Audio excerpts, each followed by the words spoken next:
안녕하세요. 사례로 풀어보는 지분경매 2-58강 시간입니다. 오늘도 지분경매를 해결하는 두 기둥, 소송과 협상에 대해서 공부할 건데요. 오늘은 오랜만에 교재에 있는 부분 공부하도록 하겠습니다. 일단은 소송과 관련된 이 정리된 부분을 공부하는데요. 우리 사례로 풀어보는 지분경매 이 교재 뒷부분에 보면 박스로 5+5로 정리되어 있습니다. 소송과 관련된 5가지 내용 증명 발송, 부동산 가압류, 부당이득금 반환 청구 소송, 그리고 부동산 처분금지 가처분과 공유물 분할 소송, 이렇게 5+5로 정리가 되어 있습니다. 협상과 관련해서는요, 협상의 5법칙, 시옷, 이응, 지읒, 치읒2 이렇게 5가지로 협상이 정리되어 있는데요. 상급자 법칙, 엄살 부리기, 질문하기, 첫째 안에 예스하지 않고 침묵으로 종결하는 이러한 그 5가지 사항이 5+5로 정리되어 있습니다. 지분과 관련해서 이렇게 2가지의 기둥, 소송과 협상을 공부하도록 하겠습니다. 어제 같은 경우에는 우리 실전반 제자분이 투자한 이 임야 관련해서 공유물 분할 소송을 제기했습니다. 이 제기해 가지고 그동안 아직 선고가 나오지 않았는데, 그러니까 공유물 분할 청구 소송의 결과가 나오지 않은 상태에서 현물 분할로 될 가능성이 있다 보니까 이 상대 피고의 이러한 그 타공유자들이 협상에 나와 가지고요. 어제 이제 협상이 타결이 돼 가지고 어, 매도가 됐습니다. 아주 좋은 케이스죠. 이 공유물 분할 청구 소송이 끝나지도 않았는데 그 전에 서로 협의를 봐가지고 이렇게 부동산 매매 계약을 통해서 서초동에 있는 그 법무사 사무실에서요, 이 타 공유자들이 이 이전 비용 내지는 또 공유물 분할 소송하면서 가처분 내지는 또 이러한 그 해지할 사항들이 있는데, 이 해지할 것들을 전부 해지하고 서로 매매를 통해 가지고 공유, 공유 지분을 넘긴 이런 사례가 있었습니다. 아주 성공적인 사례입니다. 공부하기 전에 지금 요즘 우리 글로벌 시장 또 국내 시장에 어떤 뉴스들이 우리 투자 시장을 또 이렇게 그 좌지우지하는지 한번 살펴보도록 하겠습니다. 미중 관계가 우리가 지금 다른 많은 여타 그 뉴스들 때문에 좀 크게 부각이 되고 있지 않지만, 러시아 우크라이나 사태라든가 또 금리 인상, 이번 주에 있었던 미국의 금리 인상, 이런 뉴스가 너무 크다 보니까 미중 관계가 지금 사상 최악으로 치닫고 있는데, 별로 이게 뉴스로 크게 이렇게 언급이 되지 않고 있지만, 바이든하고 시진핑이 이 화상으로 한 130분 정도 통화를 했는데, 갈등 사항만 확인하는 아주 안 좋은 이런 그 결과를 지금 낳았습니다. 1972년도에 닉슨 전 대통령이 중국을 방문했는데요. 그 이후에 지금 가장 최악의 상황이 아닌가 이렇게 보고 있습니다. 지금 양국 관계가 이 가장 그 안 좋은 관계로 있는데, 이런 상황이 계속된다 그러면 우리나라 또 영향을 미칠 가능성이 있습니다. 지금 우리나라 같은 경우에는 반도체 칩4라 그러죠. 여기에 지금 미국, 그리고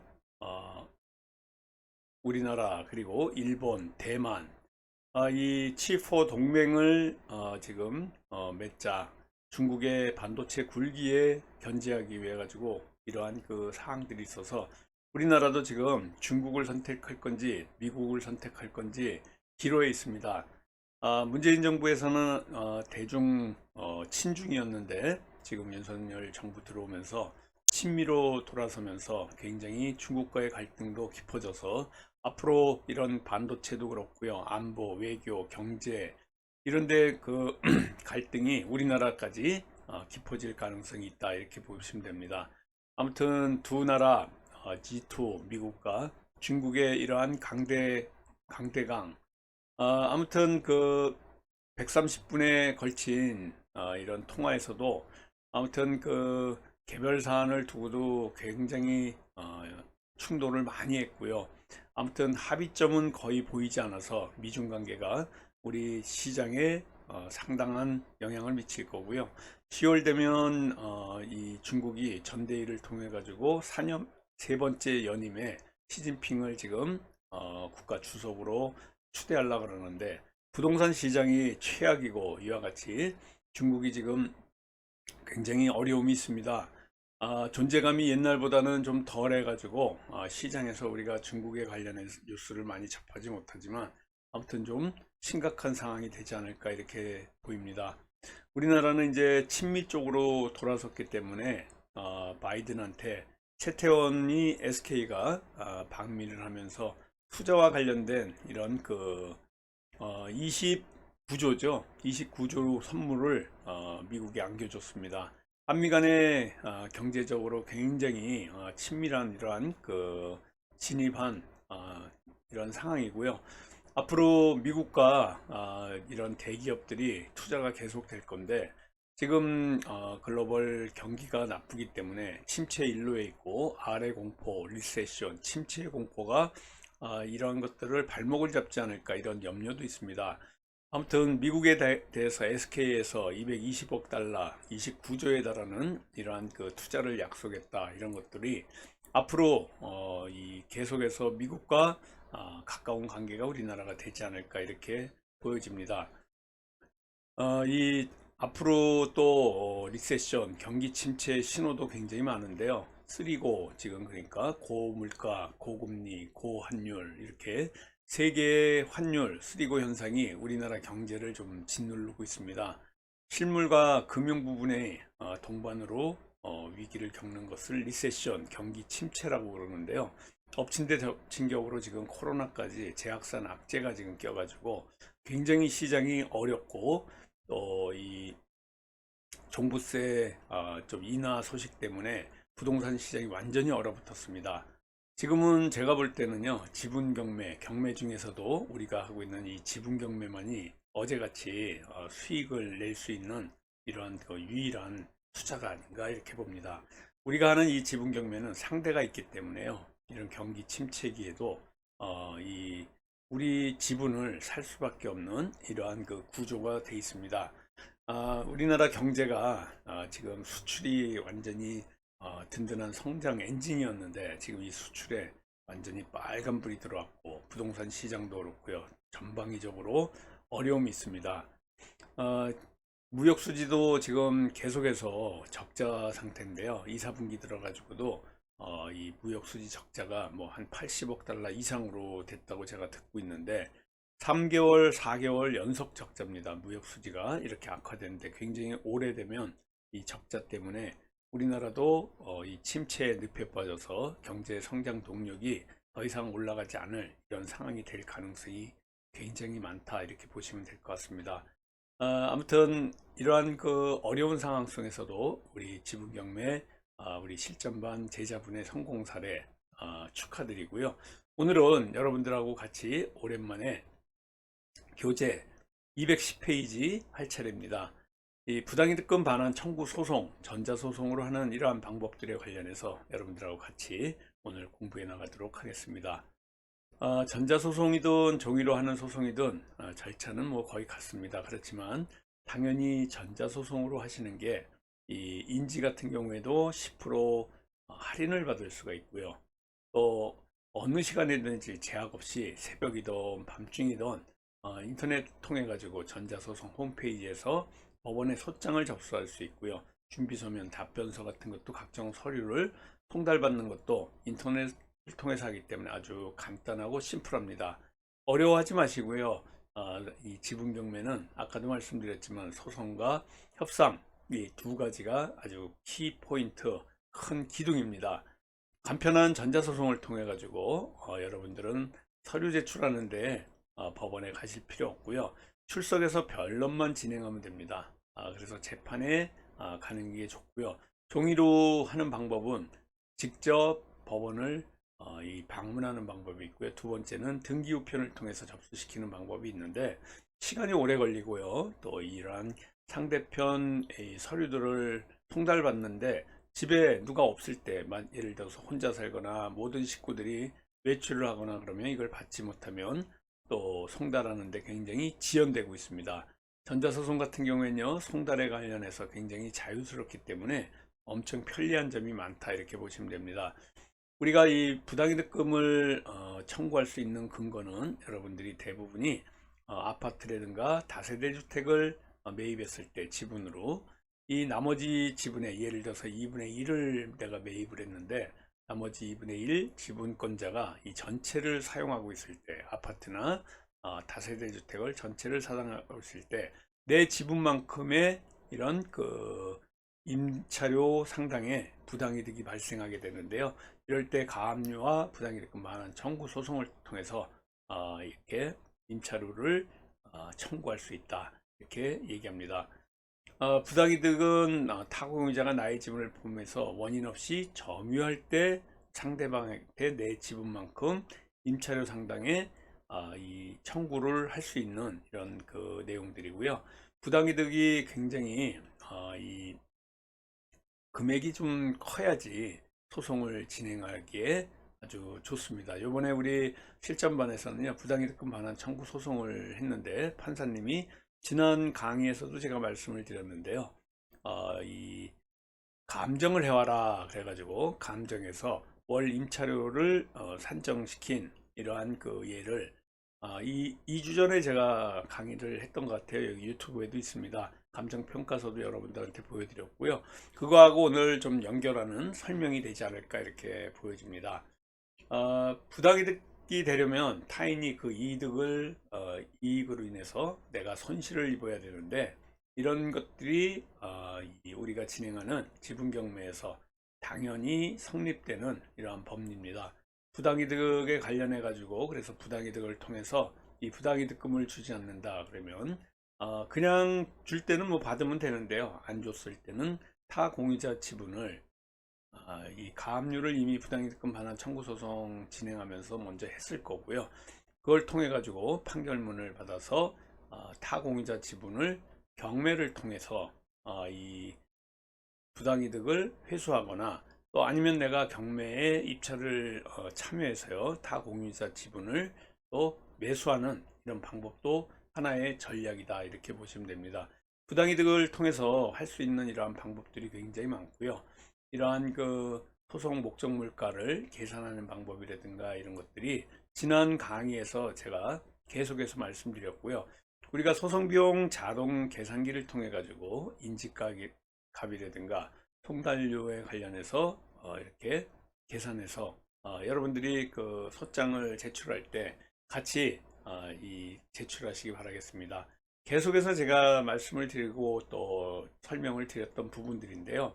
공유지분 낙찰받았을 때 내 지분만큼 타 공유자가 내 지분을 점유했을 때 월 임차료 상당의 부당이득금을 청구하는 소송이 바로 부당이득금 반환 청구 소송이다 라고 말씀드립니다. 지금 교재 211페이지 하고 있습니다. 이게 부당이득금 반환 청구 소송의 소장인데요. 부당이득금 반환 청구소 원고와 피고 이렇게 나누고요. 이건 다세대 주택입니다. 소송 물가액을 계산하기 위해서 1년치 임차료 이 청구 내역서를 뒤에서 이제 말씀드릴 거고요. 요 금액을 갖고 이와 같이 인지대를 계산하는 겁니다. 그리고 송달료 여기 지금 5,200원으로 올려갔으니까 감안하시고요. 원고 피고가 2명일 때 이렇게 10회까지 계산해서 주시면 될 것 같습니다. 원고 피고 인적사항 넣고요. 그리고 청구 취지 내가 판결문에 받을 주문에 나올 내용들입니다. 여기 보시는 것 같이요. 피고는 원고에게 부당이득금 이렇게 100만원 상당 및 이에 대해서 이 소장을 부분을 송달하는 날까지 이게 잔금 치른 날이고요. 연 5%, 그 다음날부터 다 갚는 날까지는 연 12%의 비율의 금원을 지급하라. 소송비용은 피고 부담으로 한다. 가집행할 수 있다. 이런 청구 취지를 적어 놓습니다. 그리고 청구 원인은 원고는 이와 같이 부동산을 경매를 통해서 1185만원의 매수대금으로 낙찰받아서 적법한 절차에 따라서 잔금을 납부하고 소유권 인저 등기까지 마친 진정한 소유자입니다. 피고의 부당이득금 위 원고의 점유부동산 13분의 2 지분에 관해서 피고 겸 전체 부동산 점유자는 소유자 원고로부터 어떤 사용 승낙이나 동의 없이 또한 정당한 권한 없이 13분의 2 지분만큼을 금일 현재까지 무단으로 사용하고 있고 원고의 몇 차례 명도 및 임료 청구 요구에도 불성실한 대응만 하며 진정한 명도나 임료 지급 의사를 보이지 않고 있다. 이에 원고는 이 사건 법률상 피고가 정당한 권한 없이 점유부동산을 점유 사용해 임차료 상당의 부당이득을 한 점을 이유로 피고에게 부당이득의 반환을 청구하는 것이고 그 금액은 이 사건의 부동산을 피고가 정당한 권한 없이 점유한 시점을 기준으로 해서 청구하는데 이렇게 월 7만 얼마다 상당히 적은 금액으로도요 부당이득금 반환 청구 소송을 제기할 수 있다. 이런 것들을 여러분은 알 수가 있겠습니다. 이에 따라 피고는 원고에 대해서 위 청구 취지 기재에 금원을 반환할 의무가 있다 할 것이고 이를 구하기 위해서 이 사건 소를 제기하게 되었다라는 이러한 내용들입니다. 전체적으로 이 건물 별지 목록이고요. 이 부동산 등기부등본을 보시고 이와 같은 형식으로 만드시면 됩니다. 그대로 부동산 등기부등본에 있는 내용을 여기다가 적어 넣으시면 되고요. 이 임차료 청구 내역 가장 중요한 거죠. 부당이득금 반환 청구 소송을 하면서 이 임차료 청구 내역서를 여러분들이 어떻게 이렇게 만들어서 제출할 것인지와 관련해서 월 임차료 전환 청구 시 요 내용도 제가 지난 이게 궁금하신 분요 계속해서 앞전에 있는 유튜브 방송에 제가 이러한 임차료 청구 내역과 관련해 가지고 이 기준이 어떻게 되고 산출 근거는 나머지는 맞는데요. 이 월 차임 전환 시 산정률 기준이 통계청을 통해 가지고 그 지역에 전환율이 있습니다. 이 전환율을 어떻게 찾는지에 관련해서 있으니까 여러분들이 참고하시고요. 임차료 청구 내역을 만들어 보시기 바라겠습니다. 대법원 전자소송 사이트에 접속해 가지고요. 이같이 민사서류 소장을 클릭해서 접수시키는 겁니다. 민사서류의 이 소장에서 부당이득금 반환 청구 소송을 이와 같이 전자소송 동의하고 여러분들이 제출하는 이런 내용입니다. 다음 주에는 219페이지 진행을 할 건데요. 더 자세한 사항으로 부당이득금 반환 청구 소송에 관련된 내용들을 공부해 나가도록 하겠습니다. 지분경매 소송 협상과 관련된 이러한 밴드를 찾고자 하신 분요, 밴드 전체 검색란에서 지분경매 찾아보시면 이런 노란 표지가 있는 지분경매 관련한 이 소송과 관련된 밴드가 있으니까요, 실명으로 가입하고 들어오시면 됩니다. 우리가 지금 6개월 과정으로요 실전반 공부를 하고 있습니다. 오프라인 공부고요, 수시로 등록이 가능합니다. 이런 진도가 있는 게 아니고 실전 물건으로 진행하고 있기 때문에 수시로 등록해서 들어와서 공부하시면 되고요. 매주 수요일 저녁 7시부터 9시까지 2시간씩 6개월 과정으로 공부하고 있습니다. 교육비가 400만 원이고요. 온라인으로도 교육 받으실 수가 있고 우리 홍봉기 사무총장님 전화로 전화하셔서 등록에 관련해서 또 교육 내용에 관련해서 여러분 홍보기 사무총장님하고 의논하시고 등록하고 오시면 됩니다. 서울 서초동에 있는 교대역 13번 출구 근처 우리 학원의 강의실에서 저녁마다 매주 수요일날 저녁 7시부터 9시까지 2시간씩 6개월 과정으로 진행하고 있으니까요. 여러분들이 이 수강 신청과 관련해서 홍봉기 사무총장님하고 의논해서 같이 또 공부할 수 있는 기회를 가졌으면 좋겠습니다. 굉장히 날씨가 덥습니다. 더위에 건강 유의하시고요. 또 코로나 확진세도 심상치가 않을 정도로 굉장히 강하게 확진세가 지금 전파되고 있습니다. 조심하시고요. 또 몸 건강하게 다음 주에 건강한 모습으로 여러분들하고 공부 시간에 뵙도록 하겠습니다. 감사합니다. 안녕히 계십시오.